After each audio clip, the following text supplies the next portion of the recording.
The concrete stopped moving at 02:17 hours.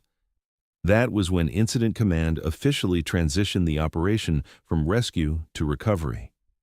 22 minutes after the eastern wing of the Callaway Tower parking structure folded into itself like a closing fist, taking 4 occupied floors with it, the search teams pulled back to the perimeter and the thermal imaging cameras went dark.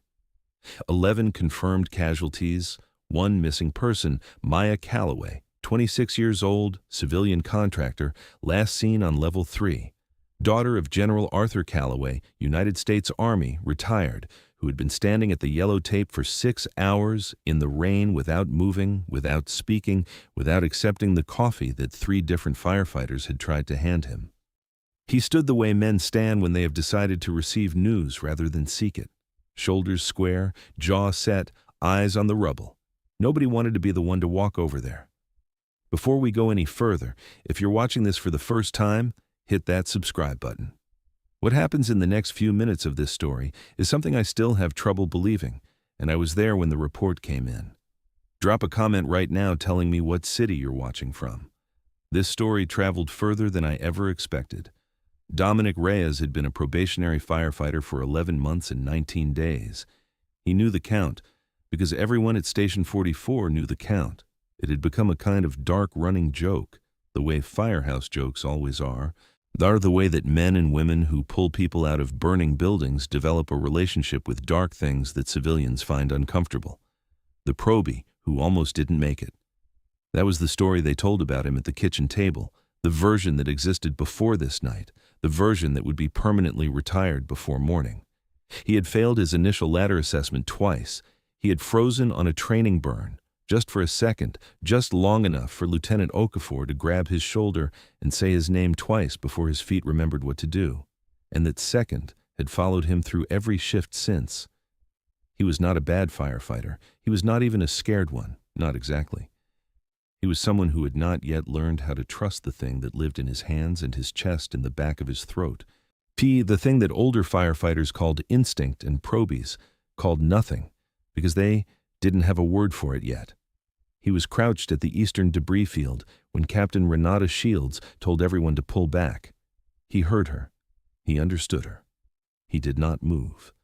The pile in front of him was a collapsed level 2 floor deck, mostly poured concrete and rebar, with sections of what had been the parking structure's external wall laying across it at angles that made the whole thing look like a crumpled hand. The RIT team had already worked this section. 2 search and rescue dogs had already worked this section. The TIC had shown nothing in the 40 minutes since the last thermal signature. A survivor later identified as Marcus Webb, 41, found with both legs pinned but alive, had been extracted from the northwest corner. The scene was, by every measurable standard, cold. Dominic was looking at dust. Specifically, he was looking at the way dust was moving near a gap between 2 slabs of concrete that formed an accidental void space approximately 3 feet high and maybe 6 feet wide, which the structural team had already marked with orange spray paint and a notation that read, "No viable void. Debris fill." The orange paint was still wet. The notation was accurate as far as it went. What the structural team had assessed was the outer profile of the void. What Dominic was looking at was the air coming out of it. It was subtle. In the rain, with the ambient movement of personnel and equipment on the site, with the sound and the light and the sheer chaotic volume of a multi-agency collapse response. Man, it was the kind of thing you would not notice unless you were crouched at exactly the right height and your flashlight happened to catch the particulate matter in the air at exactly the right angle. But Dominic was crouched at that height, and his flashlight was at that angle, and what he was seeing was a thin, continuous stream of fine concrete dust being pushed outward from the void, not falling, not drifting, but being pushed, being displaced by something moving inside, something that was still breathing. Captain Shields said his name from 15 feet away. He heard her voice the way you hear sound underwater, present but muffled, part of a different environment than the one he was currently occupying. He said without turning around, "Cap, come look at this." There was a pause. He heard her boots on debris. She crouched beside him, and he watched her eyes go to the dust stream, and he watched her watch it for 3 seconds. Then 4. Then she said, "That could be settling." Thermal differential from the debris temperature. It's consistent, he said. Settling is irregular. This is consistent. It's been consistent for the last 4 minutes. Another pause. Longer this time. The dogs cleared this. Dogs work scent. If there's a secondary void deeper in, past a debris barrier that's blocking the scent column, the dogs would show negative. He had read this in a technical rescue manual 9 months ago, during the blur of academy coursework. Yeah, and he had not known until this exact moment that he had retained it well enough to say it out loud in the rain at 2 in the morning while his captain was looking at him with an expression he could not fully read. I want to go in. That void is marked no viable. I want to go in, he said again, not louder, not differently, just again. Renata Shields had 21 years on the job. She had been a captain for 7. She had the particular kind of face that long service and long consequence build in people. Not hard, not cold, but settled, like stone that has been shaped by water over time into something useful and permanent. She looked at the dust for another 2 seconds. Then she looked at Dominic. Then she said, "You go in with a tagline and a radio check every 90 seconds. You feel anything shift, anything, you come out. Y'are understood?" He was already moving. General Arthur Calloway had not asked for updates. He understood operational structure well enough to know that the people at the tape could not give him what he needed, and that the people who could give him what he needed were too busy to come to the tape, and that asking for status reports when the status had not changed was a thing that frightened civilians did, and that he had spent 40 years training himself not to be. So he stood. He had stood in worse places. He had stood in the kind of darkness that made a collapsed parking structure in the rain look almost manageable, and he had held his face still and his shoulders square because the alternative, the collapse of the thing that held him upright, was something he could not afford. Not here, not in front of these people, not while there was still any possibility at all. Maya had called him 3 weeks ago from this job site. She was a structural engineer doing a final assessment on the Calloway Tower renovation. No relation, just one of those coincidences that made her laugh when she told him about it. And she had been excited in the way that she had always been excited about buildings, about the logic of load and stress and the language of concrete and steel. She had described the parking structure to him in detail, the way she always described structures to him, because she knew he didn't understand most of it, and she liked explaining things to people who loved her enough to pretend they did. He had listened. He always listened. He could not now remember a single technical detail of what she had said. Only the sound of her voice and the particular quality of her enthusiasm and the way she had ended the call by saying, "I love you, Dad," the way she always ended calls, as if it were the most ordinary thing in the world, because to her it was. He was thinking about this when a firefighter he did not recognize broke from the debris field and began moving toward the incident command post with a different quality of movement than anything he'd seen in the last hour. Not urgent in the way that bad news moved, urgent in the way that something happening moved. The general's eyes tracked him without his head moving. Inside the void, Dominic had found the secondary space in the first 40 seconds. The marked void, the one the structural team had assessed, was real, and it was tight.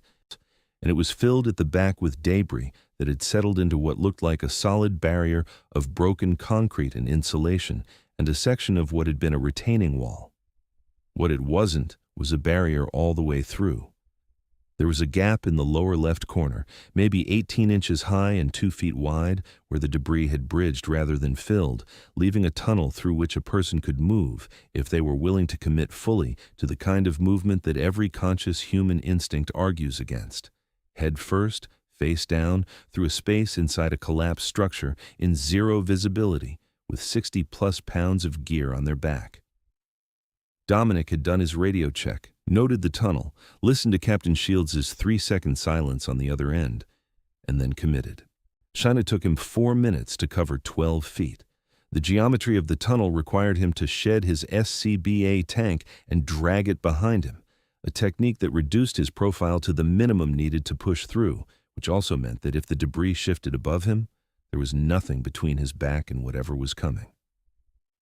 He did not think about this. He thought about the dust stream. He thought about the consistent, rhythmic quality of it, the way it had continued unchanged while he watched it, the way that kind of consistency meant only one thing in a collapsed structure. He thought about the manual he had read 9 months ago. He thought about Lieutenant Okafor saying his name twice on a training burn, and the particular quality of his own shame in that moment, and how far that felt from where he was right now. He found her in a pocket void created by a section of level 3 flooring that had dropped at an angle and come to rest against a section of level 2 wall, leaving a space approximately 4 feet high and 8 feet wide that had been completely invisible from the surface. She was lying on her side with her knees drawn up, which was the correct survival posture, and which meant that she had retained enough consciousness at some point to make a decision. Her left arm was pinned under a section of rebar-threaded concrete that had come to rest across her shoulder. Not crushing, thank God, not crushing, but trapping. Her breathing was shallow and rapid. Her pulse, when Dominic pressed 2 fingers against her neck with hands that he was very deliberately keeping steady, was fast and thready. She was alive. He keyed his radio. Command. This is Reyes. I have a live victim in a secondary void space, level 2 eastern section. I need a technical rescue team and medical at my entry point. Victim is conscious, pinned, vitals compromised. Do you copy? The pause before Captain Shields responded lasted exactly 4 seconds, which in radio time is a very long pause. When she came back on, her voice was the same settled stone it always was, and Dominic would understand later how much discipline that required. Copy, Reyes. Technical rescue is moving. Maintain contact. Do not attempt to free the victim without structural support. He said, Copy. And then he turned his flashlight so that it wasn't shining directly in the victim's face, and he said, in a voice he had not known he was capable of, not the careful. By a measured voice he'd been trying to construct for 11 months and 19 days, but something quieter and more certain, as though it had been there the whole time, waiting for the exact circumstances that would call it out. He said, My name is Dominic. I'm a firefighter. You're going to be okay. I've got you. Maya Calloway's eyes moved toward him in the dark. She said something he couldn't fully make out. Her lips were cracked, and there was concrete dust on her face and in her hair, and she looked, in the beam of his flashlight, both younger and older than her photograph had suggested. He leaned closer, and she said it again, and this time he caught it. How long? He checked his watch. 6 hours and 40 minutes since the collapse, he said. You've been down here 6 hours and 40 minutes. She closed her eyes, then opened them again, which he was very glad to see. Is my father? He's at the perimeter, Dominic said. He's been there since it happened. Another long blink. Something moved across her face that he didn't have a name for, but recognized anyway. The specific expression of a person receiving information that both breaks them and holds them together simultaneously. Something tightened in his chest that had nothing to do with the confined space or the weight of the debris overhead. He stayed with her. He talked to her about nothing important, about the technical rescue team that was coming, about the route they would take to get her out, about the equipment they would use, steady factual sentences delivered in the same quiet tone he had used from the beginning.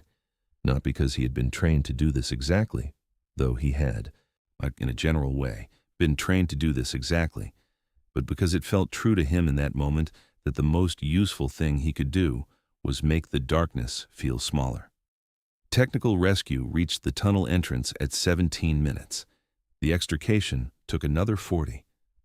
The rebar and concrete section pinning her shoulder required a combination of hydraulic spreaders staged at the tunnel mouth with extension chains, a configuration that the lead technical rescue specialist, a 12-year veteran named Torres, later described as one of the more technically precise extractions he'd worked. And throughout the process, Dominic stayed at her head, maintaining the airway, monitoring her level of consciousness, talking. She asked him once, during a long pause in the extrication while Torres repositioned the spreader, whether he was scared. But he thought about Lieutenant Okafor. He thought about a second on a training burn that had cost him 11 months of quiet shame. He thought about concrete dust moving in the beam of a flashlight in the rain. Not right now, he said. Not in here. They brought her out at 0412 hours. The stretcher came through the outer debris field with a medical team running alongside, and there was a sound from the assembled personnel. Not a cheer, not exactly, but something that moved through the crowd with physical force, a collective exhale of something that had been held for a very long time. Dominic came out behind the stretcher, his gear caked with concrete dust, his knees registering for the first time the hour of movement through tight spaces that he had not permitted himself to feel until now. He blinked in the floodlights. He became aware of Captain Shields standing 6 feet away, looking at him with the expression she had probably been composing since his radio check. And he became aware of a number of other people looking at him. And he became aware, in the sudden return of all the sensory information he had been managing and filtering and setting aside for the last 57 minutes, that his hands were shaking slightly. He pressed them flat against his thighs. Old habit, new meaning. He did not notice the general moving. Arthur Calloway had spent 40 years learning how to move through spaces, physical, political, institutional, with precision and economy. He had the particular quality of movement that senior military officers develop. No wasted steps, no unnecessary speed, each movement deliberate and final. He covered the distance from the perimeter to where Dominic was standing in perhaps 10 seconds, and the crowd parted for him in the way that crowds part for people who have earned the right to go somewhere urgently. He stopped 2 feet from Dominic. He was a large man, 63 years old, with the kind of face that had been shaped by long weather and longer consequence. There was concrete dust on his overcoat from where he had moved through the outer perimeter. He looked at Dominic for what felt like a long time, but was probably 3 seconds. Then he said, "How did you know?" Dominic had been preparing himself for this on some level since he keyed the radio. He was a probationary firefighter 11 months and 19 days in, and the answer to that question involved a technical rescue manual he had read during coursework. That and a specific angle of flashlight against particulate matter in the air, and 4 minutes of watching dust move in a consistent pattern and a gap in an 18-inch crawl space that he had committed to head first, face down, in zero visibility.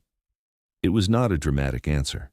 It was the kind of answer that was almost embarrassing in its ordinariness, in how much it depended on a combination of small accumulated knowledge and a specific moment of paying attention. He said, "The dust was moving wrong." The general looked at him for another moment.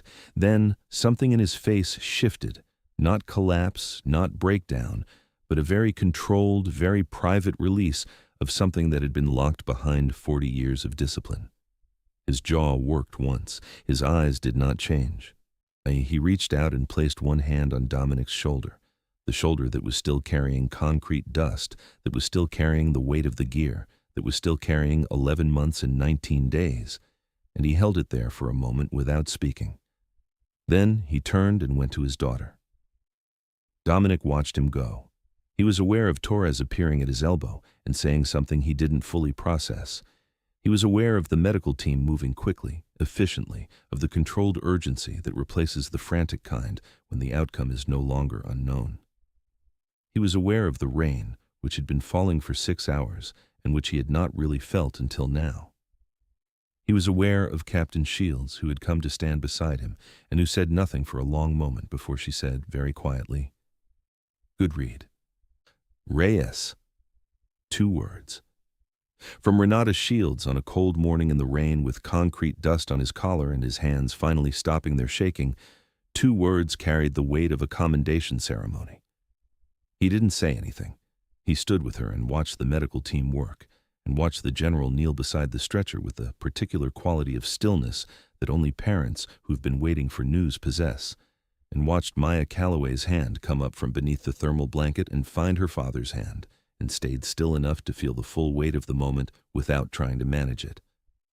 Now, here is what I want you to take from this story, because it matters beyond this one night and this one parking structure and this one probationary firefighter standing in the rain. Subscribe to this channel if you haven't yet. Every week we bring you stories like this one. Real, raw, specific stories about the people who run toward the things that everyone else runs from. Hit that notification bell so you never miss one. And share this with someone who needs to hear it, because this story is about something that belongs to all of us.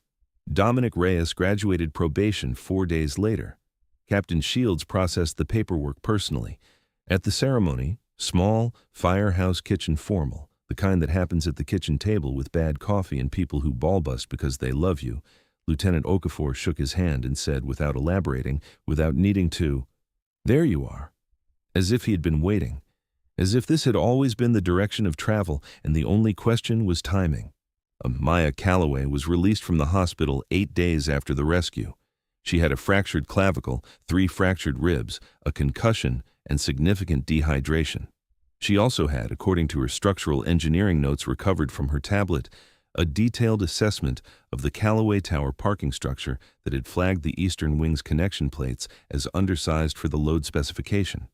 A report that had been submitted to the project manager 10 days before the collapse, and which had not, according to the subsequent investigation, been acted upon. The legal dimensions of this belong to a different story. What belongs to this one is that she was alive to give the report, and that the reason she was alive to give it traced backward through a series of decisions to one probationary firefighter crouching at the right height with his flashlight at the right angle, watching dust move in the rain, refusing to accept an answer that didn't match what he was seeing. In the weeks after, people asked Dominic variations of the same question. The firefighters at 44 asked it. The department investigator asked it during the after-action debrief. A journalist from the Metro section who had covered the Calloway Tower collapse asked it and got the same answer every time. Some people seemed disappointed by the answer, as if they wanted it to be something more, as if they wanted it to involve some innate gift, some superhuman perception, some quality that explained the outcome by placing it beyond the reach of ordinary people. Dominic understood this impulse. He had felt something like it himself from the other direction. The desire to explain his earlier failures as the absence of something innate, rather than as the gap between what he knew and what he had learned to trust. The dust was moving wrong. That was the whole answer. The knowledge that made that observation meaningful came from a manual read 9 months ago in a firehouse classroom. The discipline to stay and watch it long enough to be certain came from 11 months and 19 days of showing up to a job that had not been easy and doing the work regardless. The decision to go in came from a calculation that was simple enough to state and hard enough to make that most people would not make it. Someone might be alive in there, and if someone was alive in there, then the cold concrete and the zero visibility and the weight of everything that could go wrong did not outweigh the weight of what could go right. This is what the fire service teaches, and what no academy class fully captures. The job is not about heroism in the dramatic, visible, medal ceremony sense. It is about paying attention when attention is hard to sustain, about accumulating small specific knowledge and trusting it under pressure, about staying at the rubble field in the rain after everyone else has called the scene cold because the dust is moving and you do not yet understand why. The dramatic moments are real. And they matter and they change people. But they are made possible by the undramatic accumulation of everything that comes before them. Every shift check, every training burn, every kitchen table debrief, every manual read in a firehouse classroom on a quiet afternoon. General Arthur Calloway sent a letter to Station 44 3 weeks after the rescue. It was addressed to the crew collectively, which was the right instinct. The whole crew had responded, the whole crew had worked the scene, and the outcome had depended on the collective effort of every team from the first arriving engine to the technical rescue specialists, to the medical team that had run alongside the stretcher at 4 a.m. But there was a paragraph near the end of the letter that was addressed specifically to the probationary firefighter. And Captain Shields read it aloud at the kitchen table, and the kitchen was quiet in the particular way that firehouse kitchens go quiet when something real is being said. The general wrote that in 40 years of service, he had learned to recognize the difference between people who do the job because of what it gives them and people who do it because of what it asks of them. He wrote that on the morning of the Calloway Tower rescue, he had watched a young firefighter make a decision that could not have been motivated by reward or recognition or the comfort of compliance with an order to pull back. And he wrote that he believed his daughter was alive because of what that decision cost, and that he was grateful in a way that exceeded his capacity to express it in any medium available to him. The last line of the paragraph was, he noticed what nobody else did because he was still looking when nobody else was. Dominic read it once, in the kitchen, then folded the letter along its original crease and set it on the table. He picked up his coffee. Lieutenant Okafor was watching him from across the table with the particular expression that Okafor reserved for moments he intended to ball-bust, but had decided against, for once, in favor of just letting the moment be what it was. The tones dropped at 0843. Structure fire, residential second alarm, corner of Mercer and 14th. The kitchen emptied in 45 seconds, which is the choreography of people who have practiced urgency until it lives in the body and requires no thought. Dominic was on the rig in 32 of those seconds, his gear on his mind already moving toward what he would find when they arrived, the particular quality of concentration that had been building in him for 11 months and 19 days, and was now, finally, simply his. What you carry forward from this story. And this is the part that matters, the part that outlasts the drama of any single rescue, is the understanding that paying attention is a skill, not a talent. It is built by showing up and looking, shift after shift, call after call, at the details that most people file under irrelevant, the dust moving wrong, the smoke pushing from the wrong elevation, the floor that sounds slightly hollow 2 steps before the place where it will give way. These are not gifts. They are the accumulated interest on the investment of sustained, disciplined attention, paid out in the moments when stakes are highest and time is shortest. If this story moved you, and I believe it did, share it. Show it to the probie in your house who doesn't yet know what they're capable of. Show it to the person in your life who has been told their instincts don't count because they haven't proven themselves yet. Show it to anyone who has ever been standing at the edge of something that everyone else has walked away from, looking at the dust, wondering if they're wrong to stay. They might not be. The apparatus rolled out of the bay into the gray morning light. Dominic was on the tailboard, facing backward, watching Station 44 shrink in the distance the way you watch a place that is home. His hands were still on the rail. His eyes were already reading the sky.